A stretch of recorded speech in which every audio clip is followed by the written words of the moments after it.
Buenas noches, bienvenidos a la Tribuna de la Historia. Hoy nos van a permitir que hablemos al principio del programa, al inicio, un poco de nosotros, de este programa que ustedes siguen con una fidelidad que no sabemos cómo agradecerles, porque hoy esta Tribuna de la Historia, ese olvidado, oscuro y casi humilde rincón de la segunda cadena, cumple su número 100. Hoy es el programa 100 y detrás quedan una serie de noches, unas mejores, otras peores, unas buenas, otras quizá malas, pero queda la ilusión de hablar de historia, que era algo que teníamos muchas ganas de hacer todos los componentes del equipo, que hemos logrado hacer y que llevamos 100 semanas haciéndolo, y lo que no es más importante, llevamos 100 semanas en las que ustedes reciben este programa con un cariño y con una fidelidad que desde aquí quisiéramos de alguna manera agradecerles en ese anonimato que separa la pequeña pantalla en donde nosotros entramos en sus hogares impunemente cada noche. El director de este programa, Pachi Bernesolo, pensó que habría que hacer pues, algo especial, como se piensa en estos casos, para el programa número 100. Y se suele caer en la tentación de hablar mucho de lo que es la interioridad del programa, que tampoco es importante, ni mucho menos es historia, pero queríamos hacer algo especial. Y entonces él pensó, y dice, de alguna manera este programa es un programa que tiene grandes adictos a la aviación por una serie de curiosas circunstancias. De tal manera que, por ejemplo, Pachi Bernesolo pues es un magnífico cliente y un gran usuario de las líneas aéreas, sobre todo españolas. El subdirector del programa, Ignacio Salas, es hijo, sobrino y parentísimo directo de aviadores, que son los Salas Larrazábal, tan emparentados y por tantos méritos lo mismo a la aviación que a la historia. Hasta uno de los iluminadores de este programa, Jesús Gallardo, ha sido piloto de caza. Algunos de los que están aquí en las cámaras o están en el equipo técnico son pilotos deportivos o se están haciendo pilotos deportivos y aguantan muchos rollos sobre aviones que inevitablemente este humilde presentador, que tiene la suerte de tener la más bonita profesión que un hombre quizá, o a mí me parece, pueda tener, que es la de piloto, les cuenta en el entreacto de cada programa. Y en fin, de alguna manera Pachi ha querido que la aviación estuviera representada en este programa número 100, un poco como homenaje, humilde homenaje, porque no tenemos para más, a todo eso que es la aviación española. A todos esos hombres que han caído tantas veces intentando volar tan alto que ni siquiera volvieron. A todos esos, no sé, hombres que con un uniforme militar, con un uniforme de líneas aéreas como el que lleva uno de nuestros invitados hoy, sin uniforme ninguno, simplemente en una pequeña avioneta, en un pequeño planador, en un ala delta, en la sombrilla de un paracaídas, han buscado a ese hombre perdido que se encuentra solamente en las grandes soledades, en los grandes espacios, que en definitiva lo da la aviación. En homenaje un poco a todo ello, su humilde homenaje, queremos traer aquí a la aviación española. Queremos hablar de los inicios de la aviación, de lo que es, de la historia que ha venido conduciéndose día a día, tan anónimamente, a veces con tanto dolor, con tanta sangre, otras veces con tantas alegrías, con éxitos no siempre tan divulgados, hasta llegar a ser la realidad inevitable, magnífica y extraordinaria que de verdad es hoy la aviación española. Contamos con invitados que me parece son excepcionales. Don Indalecio Rego Fernández, a quien tuvimos el honor de tener en un programa no hace mucho dedicado al mundo del INVER, que su biografía es dificilísimo condensarla en los breves minutos que damos a modo de tarjeta de presentación de nuestros invitados. Tratemos de hacerla. Fue teniente coronel del Ejército del Aire, comandante piloto de Iberia, 46.415 horas de vuelo, por lo tanto récord mundial absoluto y probablemente jamás posible de alcanzar y de batir, porque ningún otro piloto con los nuevos convenios laborales podrá jamás volar tanto como ha volado el comandante Rego. 19 millones de kilómetros a través de 2.106 travesías del Atlántico, y además doctor en Derecho, licenciado en Políticas Económicas, fundador del Centro de Estudios del Instituto Iberoamericano del Derecho del Espacio y de la Aviación Comercial, y sobre todo y muy recientemente el premio Edward Warner. El premio Warner es el premio Nobel a la aviación. Será concedido, el texto que acompañaba el premio lo dice así exactamente, dice: al doctor Indalecio Rego Fernández, piloto, jurista y educador, por su excepcional dedicación al desarrollo de la aviación civil internacional. Como piloto al mando y navegante durante más de 30 años, ha contribuido a la operación segura y regular de los servicios aéreos internacionales. Como jurista y educador en las esferas del derecho aéreo internacional y de las relaciones internacionales, ha contribuido a la difusión y mejor comprensión de los objetivos de la OACI, así como a la formación de innumerables personas que hoy contribuyen a su vez al desarrollo de la aviación civil internacional en todo el mundo de habla hispana. Esto es un español, un miembro de la aviación española, el que ha conseguido el más importante premio, el Premio Nobel de la Aviación. Don Tomás Castaño de Meneses. El señor Castaño es actualmente comandante de Iberia, es instructor, ha sido capitán del Ejército del Aire Su nombre saltó a la primera página. Los españoles, confieso que nos quedamos un poco boquiabiertos porque no sabíamos casi ni que eso se hiciera, ni que eso existiera, ni mucho menos que se hiciera también, al proclamarse campeón del mundo de acrobacia aérea en 1964. Entonces se empezó a mirar a la acrobacia como algo más que el volatín o que una cosa de locos, de alguna manera también a la aviación como algo más serio. Don Jesús Salas Larrazábal es ingeniero aeronáutico, familia por supuesto de aviadores, aviador él mismo e historiador de aviación. El hombre que ha sabido combinar la difícil técnica de la regla de cálculo con el amor a la historia de cada avión, a la historia de los hombres que hacen volar esos aviones que él construye y diseña. Y don Teodosio Pombo Alonso, que es un trozo de la aviación misma. El apellido Pombo es un apellido ilustre como pocos en toda la aviación, porque todos los Pombos son aviadores. De alguna manera, o están empezando a volar, han sido héroes, han batido récords, y de alguna manera la aviación es para los Pombo y los Pombo para la aviación. Él ha sido comandante de Iberia, 27.000 horas, aviador desde el año 1926, se hizo piloto a los 16 años, y él era el comandante de la primera travesía del Atlántico que acometió Iberia hace ya bastantes años. Hechas las presentaciones, entremos en el coloquio, después de ver esas breves imágenes que son siempre la documentación del programa.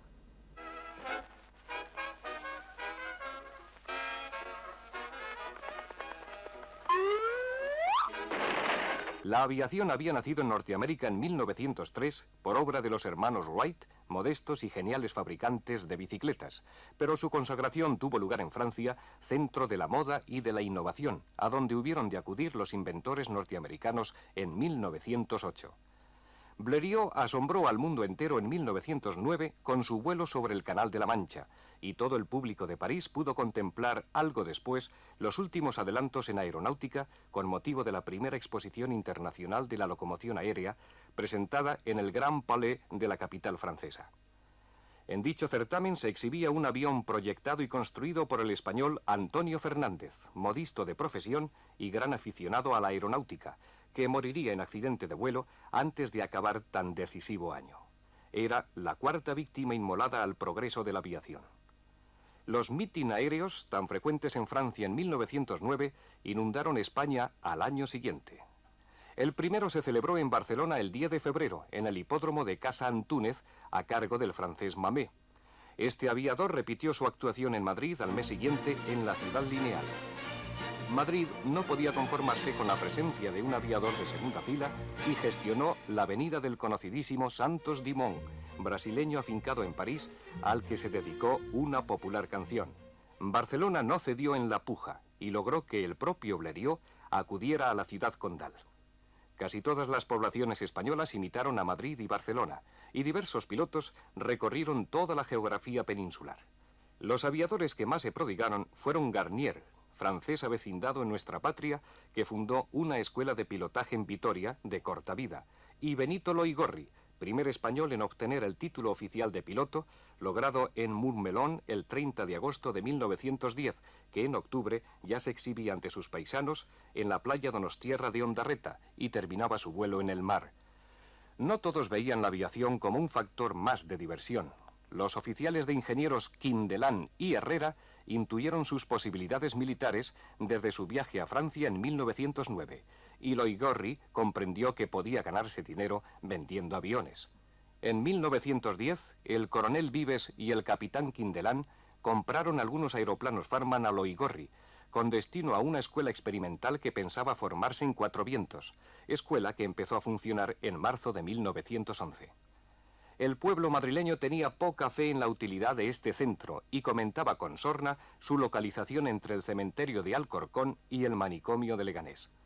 Pero los 5 alumnos de la primera promoción dieron sobradas pruebas de no necesitar tratamiento psiquiátrico y tardaron muchos años en acudir al cementerio, pues todos ellos alcanzaron una longevidad notable. Lo mismo puede decirse de los 2 primeros pilotos civiles, Loigorri y el infante don Alfonso de Orleans y Borbón. En junio de 1911, España fue testigo de un gran acontecimiento deportivo. La carrera París-Angulema-San Sebastián-Getafe-Madrid, con un recorrido de 1.200 kilómetros.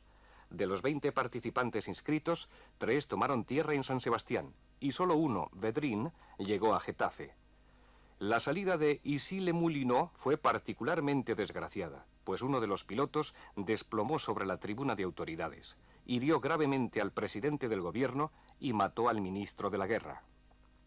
En febrero de 1913 se creó el Servicio de Aeronáutica Militar y en octubre del mismo año se dio orden de desplazar a Marruecos una escuadrilla expedicionaria que el 3 de noviembre efectuaba su primer servicio de guerra y en este mismo mes usaba por vez primera en la historia del mundo bombas de aviación y obtenía una laureada.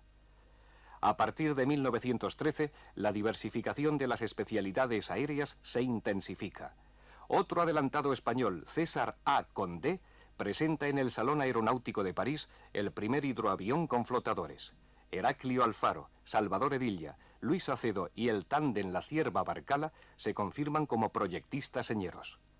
El Ministerio de Fomento inaugura en Getafe la Escuela Nacional de Pilotaje, continuadora del intento particular del capitán González Camó, y Juan Pombo improvisa otra privada en Santander. Loigorri gana el concurso aéreo de Getafe e inicia la era del turismo por el aire con su viaje Peñaranda de Bracamonte, Medina del Campo, Valladolid, que pensaba proseguir hasta Burgos.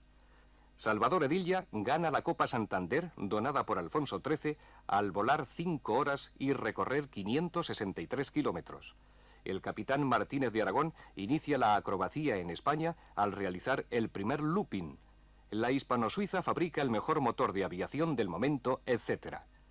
Para el comienzo de los vuelos de líneas regulares, postales o de pasajeros, hubo que esperar al final de la Primera Guerra Mundial. El 1 de septiembre de 1919 se inauguró la línea francesa La Tequer, que unía Toulouse con Casablanca, con escalas en Barcelona y Alicante. El 17 de octubre y el 5 de julio siguiente se crearon en el papel el Servicio Postal Aéreo y las líneas aéreas postales. La Compañía Española de Tráfico Aéreo se organizó en el año 1921. Vamos con el coloquio. ¿Dónde empezó? ¿En qué momento? Quizá, bueno, decir en qué momento es mucho, pero ¿cómo empezó la aviación militar? La aviación española en general. Empezaría siendo militar, probablemente. Bueno, la aviación española empezó exactamente en el año 1910, la aviación militar en el 11. El año 1910 empiezan a llegar los primeros aviones a España. La aviación era muy joven entonces, había nacido en diciembre del 3 en América y realmente se había consagrado pues casi el mismo 9 en Francia. Probablemente el paso del cruce del Canal de la Mancha por Blériot del año 9 fue probablemente la mayoría de la aviación. Entonces, muy pronto empieza a volarse en España. ¿Por qué llegan los aviones aquí? Bueno, inicialmente el primer vuelo que hay en España es en Barcelona. Barcelona se organiza. Y el año 9 ya en Francia se van organizando una serie de meetings, se llamaban entonces, exhibiciones aéreas, meetings aéreos, pues ya por las diferentes poblaciones. Este es el principio oficial en España, aunque había habido un español previamente. El año 1909 un español había presentado un avión de su fabricación y construcción en el primer Salón Aeronáutico de París, y además era un personaje interesante, merece la pena hablar un poco de él, porque era modisto de profesión, y presentó, se le ocurrió hacer, claro, en aquel momento los aviones eran mucho tela y mucho, o sea, no está tan lejano de su profesión. Y el hombre tuvo la mala suerte de que antes de finalizar el año 9, en un accidente de vuelo en su propio avión, se mató. Entonces fue un paso efímero, pero verdaderamente pionero. Fue el cuarto muerto de la aviación mundial. Luego, el año 10 ya se empieza en España. Vinieron muchísimos pilotos, pero vinieron dos muy conocidos. Uno, Santos Dumont, el de la famosa canción, aquel que tenía un globo, decía la canción. Y este estuvo en Madrid, en lo que todo sea el gol de las 40 fanegas. Y luego el mismo Blériot estuvo en Barcelona. Esos son los más distinguidos de la época. Ahora, los que realmente volaron mucho el año 10 por toda España fueron Garnier, que era un francés avecindado en el norte, en Vascongadas, y el primer piloto español, que es Benito Loigorri. Benito Loigorri se hizo piloto en Francia, en Mourmelon, el mismo año 10, y ya desde el mismo año 10 andaba haciendo exhibiciones. En la primera en San Sebastián, con no mucho éxito, porque terminó el vuelo en el mar, ¿no? No llegó a la playa de Ondarreta, donde tenía que haber llegado. Y este mismo año 10 ya se compran los primeros aviones para el ejército, pero no llegan hasta el 11. El 11 es cuando de verdad empezó Cuatro Vientos, que fue una escuela experimental, y empezó a volar con los primeros Farman. que por cierto Benito Loigorri hizo de intermediario, o sea que aparte de ser el primer piloto español fue también el primer vendedor de aviones y el primer suministrador de aviones al ejército, ya que fue pionero en muchas cosas. Y no sé si vive todavía o no, pero murió recientemente, muy poco, hoy día, muy poco tiempo, con ya 80 y muchos años. El señor Pombo, ¿cuándo tomó usted contacto por primera vez con la aviación? Bueno, en realidad, pues yo, como mi padre se hizo piloto en 1912 en Po, que por cierto parece que batió un récord porque se hizo piloto en una semana, pues entonces compró un avión que era un Morane Saulnier. Y el año 1915, que yo tenía 5 años, me dio el bautismo al aire, o sea que el primer contacto con la aviación yo lo tuve a los 5 años. A partir de entonces mi afición pues fue en aumento, fui muy mal, hice el bachillerato, es lo único que hice, ¿verdad? Pero aparte de eso, cuando tenía 16 años me quise hacer piloto y entonces resulta que había ciertas dificultades porque decía que si para conducir un coche se necesitaban 18 años, por lo menos un avión por lo menos se necesitarían 18 años. Pero entonces, como no había nada legislado, pues admitieron que me hiciera piloto. Entonces alquiló mi padre un avión a Loring, y Spencer y Kaula fueron mis instructores, y entonces hice yo mi primer vuelo ya como piloto. Y a los 16 años me dieron el título de piloto. Luego ya me encontraba yo con el título de piloto y no sabía qué hacer. Entonces intenté entrar en aviación militar. Pero en aviación militar había ciertas dificultades porque para ser voluntario en aviación militar se necesitaban por lo menos 18 años. Y el teniente coronel Ugarte entonces decía, pero ¿cómo vas a ser tú piloto a los 16 años? De lo único que puedes entrar es de corneta, pero corneta piloto pues no se ha visto nunca, ¿verdad? Total que al final conseguí entrar en aviación militar. Y a los 18 años pues estaba de profesor en una escuela que se llamaba la Escuela Extremera, que era de José María Ansaldo y del Duque de Extremera. Entonces yo a los 18 años ya empecé a ser profesor de aviación. Y ya entonces recorrí un poco toda la geografía española haciendo exhibiciones aéreas, haciendo bautismos de aire. Y hice piloto a este hermano mío, Juan Ignacio, que luego hizo la travesía del Atlántico.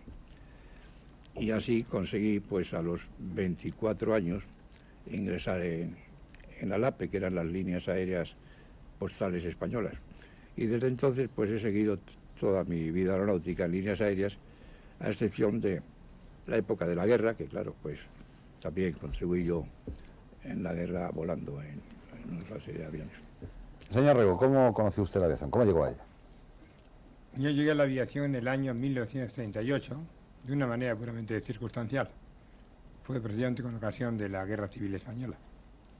Estuve vinculado a ella a través de la actividad militar, donde alcancé el grado de teniente coronel, que es el que ostenta ahora, retirado se comprende, y a partir del año 1946 comencé mi andadura por la aviación civil a consecuencia de una designación que hizo el Ministerio del Aire para realizar como navegante la primera travesía que realizaba Iberia en Líneas Aéreas de España, en el año 1946, donde precisamente el comandante de ese avión era Teodosio Pombo. Y allí empecé a tener el honor de servir a la aviación a las órdenes de nuestro encantador y entrañable amigo Pombo, que es el auténtico caballero del aire. En estas circunstancias ya me fui desvinculando, no sé si por suerte o por desgracia, son vicisitudes de la vida, de la aviación militar, y me entregué plenamente a la aviación civil, a la que estoy naturalmente pues encuadrado hasta que me retiraron. Pero no hay duda que la aviación a que yo he pertenecido no tiene nada que ver, como antecedente sí, claro, con la aviación heroico-deportiva que representan muchas de las personas que ustedes se han referido, que eran verdaderamente héroes, era el auténtico héroe. La aviación que yo he pertenecido era mucho más sistemática, mucho más de grupo, mucho más de organización, donde todas las personas que intervienen, como tantas veces he repetido estos últimos tiempos, son importantes porque son necesarias. Y el piloto es uno más. Unos vuelan, otros apoyan y protegen el vuelo, unos construyen los aviones y los mantienen, otros los operan, otros permiten que esa operación sea constante, es decir, alcanzar la finalidad. Tú que eres también piloto de línea lo sabes. Nuestra gran pretensión es esto, es un sistema, el aeronáutico, que está formado por hombres idóneos, medios adecuados y organización conveniente, que tiene como finalidad concreta pues una navegación aérea segura y eficiente, soporte físico de un transporte aéreo seguro, regular, eficiente y económico al servicio del hombre. Esto es muy importante. Es decir, para mí, tanto la técnica como la economía como la técnica tiene que estar al servicio del hombre. En su doble faceta del usuario, ese pasajero al que hay que respetar absolutamente, y no siempre lo hacemos sin mala fe, pero con una pretensión, como tú sabes, a veces de echar la culpa a la fuerza mayor, cuando lo único que estamos sufriendo pues el desajuste de una falta de organización o de una falta de la organización, aunque exista, ¿no? Y esto, toda esta finalidad al servicio del hombre, pues encuadrada a idea planetaria en el marco jurídico conceptual de la Organización de Aviación Civil Internacional, que como sabes es la que permite que realmente la navegación sea planetaria, el transporte aéreo también lo sea, buscando esa maravillosa nueva dimensión que es de la contracción de la esfera terrestre, que es algo así como universalizar al hombre en la medida en que se pueda hacer una afirmación de este tipo. Que yo pertenezco a un tipo de aviación donde el hombre es un elemento más, y mucho más en el caso mío, pues que no he hecho más que eso, trabajar. Pero es un hombre normal y corriente, que las circunstancias me han favorecido mucho, ha sido milagroso el que me han concedido un premio como este que me han concedido, y realmente no sé si estar orgulloso o avergonzado. Más avergonzado que orgulloso. Pero ven, en esta línea elemental de no falsa modestia, sino hacer decir que el sistema, es decir, las instituciones y las personas son los que realmente se merecen todo esto, y no una persona determinada, aunque por esas razones a veces muy concretas se pueda materializar en una persona determinada. Pero esto ni es justo ni es correcto, y en el caso mío es notorio. Todos los que me conocéis sabéis de mis terribles limitaciones. Yo creo que ahí no estamos de acuerdo, pero en fin, en ese punto creo que no. Don Tomás Castaño, ¿cómo conoció usted la aviación? Bueno, pues yo empecé a volar muchísimo más tarde que los comandantes aquí presentes. Yo empecé a volar en el año 50 en la Academia de San Javier, la Academia General del Aire. Antes pasé por la Escuela de Vuelo sin Motor de Huesca, ya que entonces era un requisito previo al ingreso en la Academia tener el título C de vuelo sin motor. El bautismo del aire me lo dieron en Tetuán, en una Booker en el año 46, 47. Un teniente coronel, bueno, entonces era capitán, que luego a lo largo del tiempo, con el tiempo fue alumno mío en la Escuela de Reactores de Talavera la Real, en la cual estuve 7 años. Mi primer profesor fue el entonces capitán Prieto, que ya murió, y que con el tiempo fue el profesor del entonces cadete de aviación, don Juan Carlos de Borbón. Yo guardo un entrañable afecto por este hombre, porque era un tipo muy humano y nos enseñó a volar en plan antiguo, ¿no? En plan heroico que mencionaba Rego hace un rato. ¿Se podrían distinguir o marcar como fases dentro de la historia de la aviación hasta llegar a nuestros días de la aviación española? Bueno, hay unas fases claras. La primera, por supuesto, hasta la Primera Guerra Mundial. España fue importante esta primera etapa porque se actuó con carácter bélico, se actuó en Marruecos con anticipación a la Primera Guerra Mundial, o sea que, y además una forma muy temprana y con una organización bastante notable para aquella época, porque por ejemplo, la escuadrilla expedicionaria que fue a Marruecos, pues desde que recibió la orden de trasladarse a Marruecos hasta que hizo el primer servicio de guerra, creo que pasaron una cosa así como 17 días. Y tuvieron que ir los aviones en tren hasta Algeciras, pasarlos en un barco, en el Almirante Lobo, llevarlos otra vez por carretera hasta Tetuán, montar los aviones, volarlos, y para aquella época realmente es un prodigio. Y luego se comportaron desde el primer momento extraordinariamente bien y fueron muy útiles en el servicio de reconocimiento y de bombardeo. La aviación española creo que era una de las pocas en el mundo que tenía bombas específicas de aviación en aquel momento. O sea, empezó con una eficacia verdaderamente notable. Y luego vino la Primera Guerra Mundial. La actividad aérea en España sufrió un parón bastante grande, pero sin embargo se hizo algún trabajo importantísimo, entre ellos el mejor motor del mundo en toda la Primera Guerra Mundial, el motor hispano de 140 caballos a 180 según los desarrollos, pues se fue proyectado y fabricado y experimentado en Barcelona, en la Hispano-Suiza de Barcelona, montado en un avión español, el Flecha de Eduardo Barrón, y luego después fue el motor que se construyó en mayor cantidad en todo el mundo, en Francia, en Inglaterra, en Estados Unidos, en Japón incluso. Se construyeron 40 y tantos mil ejemplares, vamos, fue un verdadero éxito y fue un desarrollo de estos extraños que ocurren en España, que de vez en cuando hacemos una cosa espectacular, saliendo totalmente del contexto de lamentable cierta medianía. La aviación cambia totalmente, no solo en España, en todo el mundo, al final de la Primera Guerra Mundial. Normalmente siempre para el desarrollo de la aviación, indudablemente las guerras han sido unos impulsos extraordinarios. Claro, a los 4 o 5 años de guerra supusieron un cambio total, o sea, los aviones de después de la guerra, los de la anterior a la guerra, eran totalmente diferentes, era ya un mundo nuevo.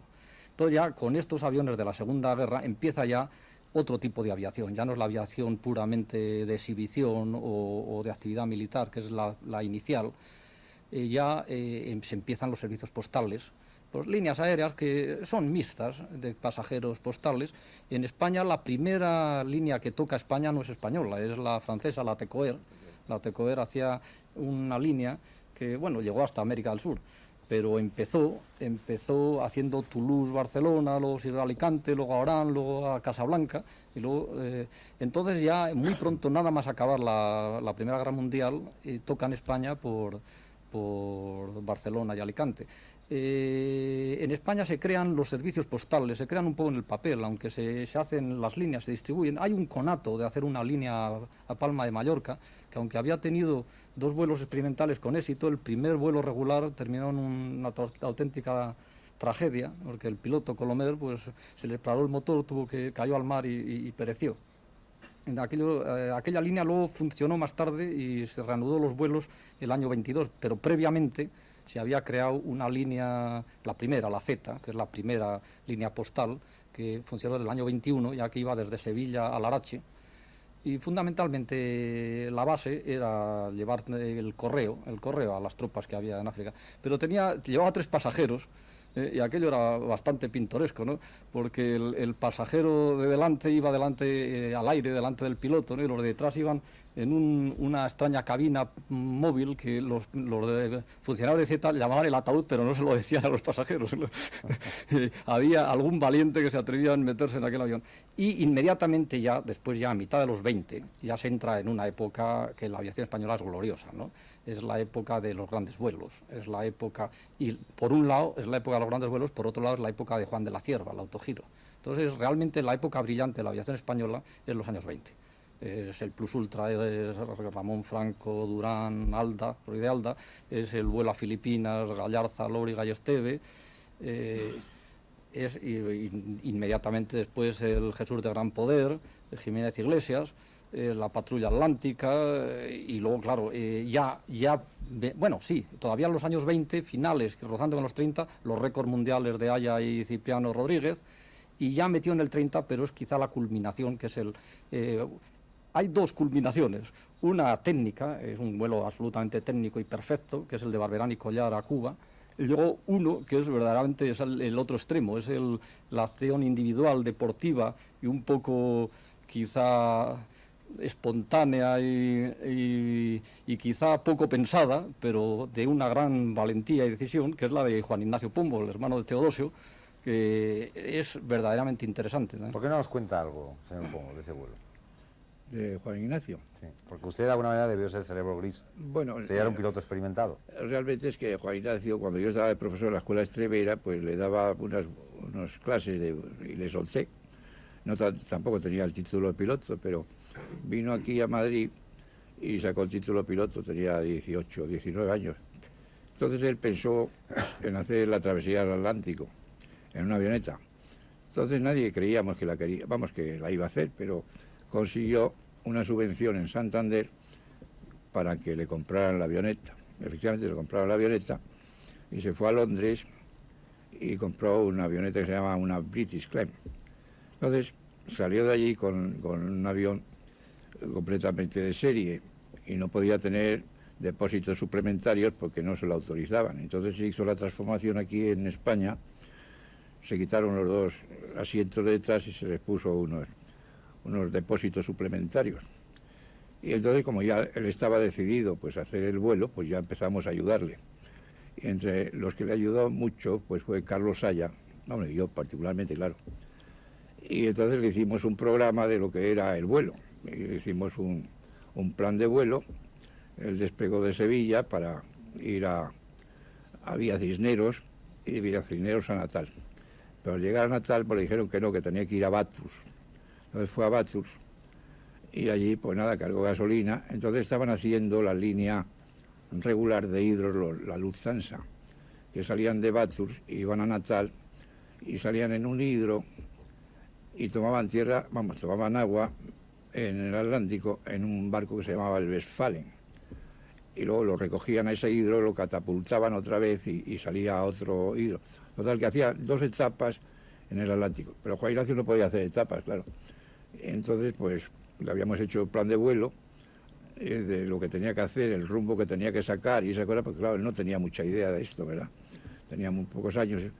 Y efectivamente, pues nada, él salió, daba su plan de vuelo, ponía el rumbo, la altura que tenía que llevar, hasta que ya efectivamente, pues las primeras noticias que tuvimos es que había pasado por encima de Fernando de Noroña, que está a 500 kilómetros de Natal, y ya pues dijimos, pues ya se ha llegado ahí, es muy probable que llegue a Natal, y efectivamente pues llegó a Natal, pero de manera que esto fue la cosa. Luego ya pues hizo un recorrido por América, tuvo un accidente antes de llegar a México, y entonces la casa, la casa que le había vendido el avión, le regaló otro avión y se lo mandó para que terminara el vuelo en México. Y efectivamente, pues llegó a México con el avión y creo que está en el Museo de México, no sé, creo, porque ahí lo regalaron. Esa es la historia de Juan Ignacio. ¿Qué supuso? O sea, ¿cómo cambió la sociedad o cómo reaccionó la sociedad española en esa época gloriosa de la aviación que nos decía don Jesús Salas? Realmente, a consecuencia de mi edad y de mi falta de contacto con la aviación, hasta que comencé en ella en el año 1938, las referencias son puramente bibliográficas. Sí, es que... Y yo creo que la bibliografía la deforma uno a través de su propia interpretación, sobre todo en unos momentos en que mi lectura al principio era desconocedora del sistema y luego fue apasionada. Al ser apasionada, pues no es objetiva. Yo tengo la impresión de que la aviación, como en casi todo el mundo, significó un impacto extraordinario en la sociedad española. Mucho más por lo que estaba diciendo Jesús Salas, de la heroica postura de la aviación en los años 20, la extraordinaria altura que alcanzó en la aviación militar y en esa época de los grandes récords, de las grandes personalidades. En ese sentido, estoy convencido que contribuyó a lo que para mí es más importante en la navegación aérea, que es la contracción del espacio. La idea de lo que yo defiendo siempre, de que el hombre, entre los muchos impactos socioculturales que ha tenido, uno de ellos es el de la aviación. Así que si el primer impacto espacial pudo ser la circunnavegación de los navegantes portugueses y españoles, que dieron pues unicidad al mundo, comprobando con su propia circunnavegación que era tan redondo como afirmaban los sabios, la segunda gran revolución espacial, no hay duda, es la de la aviación. Donde se puede contraer el espacio, porque la función de la vida humana es el tiempo, no es el espacio. Entonces, en la unidad de tiempo, al tener posibilidad de desplazarse más rápidamente, es como poner al alcance de la mano de todo individuo que tenga dinero los propios antípodas de uno. Esto le significa algo desde un punto de vista sociocultural, pues algo que todo el mundo conoce y que no vamos a enfatizar por ser demasiado conocido. Sin embargo, por ejemplo, no sé, a la llegada de un vuelo como fue el del Plus Ultra, cuando me parece que fue en la Puerta del Sol, se pusieron los carteles luminosos de que Plus Ultra había llegado, la gente salió de los cines. Esto quizás usted lo recuerde. A mí me cuesta mucho trabajo pensar qué acontecimiento tendría que ocurrir hoy en España para que la gente saliéramos a la calle, saliéramos del cine, saliéramos del bar, a reunirnos, a aplaudir algo. Pues yo creo que aeronáuticamente ninguno, ¿verdad? Porque ya se han hecho tantas cosas, han llegado todo el mundo a la Luna. Pues yo creo que ninguno, ¿verdad? En aquella época, pues sí, claro, efectivamente, pues El vuelo de Franco fue una cosa extraordinaria, el de Gallarza también, ¿verdad? El de Jiménez Iglesias también, y por eso hubo ese entusiasmo. Ahora, si hoy día cualquier cosa que se pudiera hacer, como no fuéramos a Marte y volviéramos, no creo que fuera nadie a la Puerta del Sol a victoriar a nadie, ¿verdad? Bueno, yo creo que el impacto también tenía una razón nacional, ¿no? Sí. Y es que realmente España arrastraba desde el año 898, arrastraba una época que no recibía nada más que bofetadas en el exterior, ¿no? Había sido primero el 98, muy recientemente anual, los problemas internos tampoco funcionaban demasiado bien. Y en el plazo de un año, en el año 26, nos encontramos con que de repente, porque sin previo aviso, porque no había habido muchas preparaciones, nos encontramos que unos señores eran capaces de ir en avión, en un avión, un breguet abierto, a ir hasta Filipinas con 15 etapas una detrás de otras y cumpliendo los itinerarios y llegando, y con días de diferencia, otros señores diferentes salían desde la costa sur de España y llegaban hasta Buenos Aires. Eso fue un entusiasmo, una ola de decir, no somos tan malos como nos creíamos, nosotros somos capaces de hacer una cosa que todo el periódico de todo el mundo publica y pone. Entonces, ponía por primera vez quizá a España en una altura que no estaba acostumbrada a verse, y produce un entusiasmo superior al que quizá en otros países una hazaña semejante hubiera producido, ¿no? ¿Qué ocurrió cuando su título de campeón del mundo de acrobacia? Yo también me imagino que fruto de las circunstancias, a mí se me dio la oportunidad de hacerlo y había tal cantidad de gente por detrás y una organización, una infraestructura tan buena que fue como si me subieran al alto un trampolín y alguien me empujara, tuve que saltar a la piscina, ¿no? Reducido a términos muy simples, muy modestos y muy elementales. Sí. Insistimos, ¿cómo fue aquello? No, pero, pues realmente duro, porque yo nunca pensé que fuera a ganar un campeonato del mundo. Estábamos tan involucrados en el entrenamiento y en hacerlo cada uno mejor que el otro, que realmente no. Una total sorpresa, el primero para mí. ¿Y eso qué pudo aportar, por ejemplo, en primer lugar a la aviación, en segundo lugar a la sociedad de la época? Estamos en el año 64. Bueno, entonces, antes estaban, en lo que se refiere a acrobacia, siempre ha habido acróbatas en este país. Empezando con el príncipe Cantacuceno, que es por adopción español, o era por adopción español, luego siguiendo a Aresti, pero ellos actuaban un poco en plan de francotiradores, ¿no? No tenían una infraestructura, un equipo, una cosa que les empujara. Yo creo que este es el primer intento serio de racionalizar la cosa. Y yo lo que pienso es que después de esto ya las cosas nunca pudieron ser lo mismo que antes. Hoy día tenemos montones de aeroclubs con montones de gente que practica la acrobacia aérea. De hecho, en el equipo nuestro hay 20 o 22 muchachos que hoy día pagan por hacer acrobacia. Bien, vamos mal de tiempo y estamos ya iniciando el descenso, que diría usted, previo al aterrizaje. ¿Hay, como hubo en tantos órdenes de la vida cultural española, una generación del 98 en aviación? Quiero decir, ¿ustedes son irrepetibles? Bueno, yo no pertenezco a esa generación. Sinceramente me considero de una generación mucho más moderna, mucho más sistemática, con mucho menos méritos. Yo, por ejemplo, la propia aviación militar que conocí, con personas tan representativas como el teniente general Gallarza, hombre extraordinario en todos los órdenes. Por cierto, quisiéramos dedicarle además un recuerdo, quisiéramos contar con él en este programa y desdichadamente está, en fin, internado por una cuestión médica que suponemos no importante y queremos desde aquí dedicarle un recuerdo y desearle un pronto restablecimiento. Sí, pues mi respeto y consideración, en él quiero simbolizar a todos los grandes jefes que hemos tenido en la aviación militar. Luego yo pasé a la aviación civil, donde el sistema, la organización volvió una vez pues a tener como consecuencia la desaparición del hombre.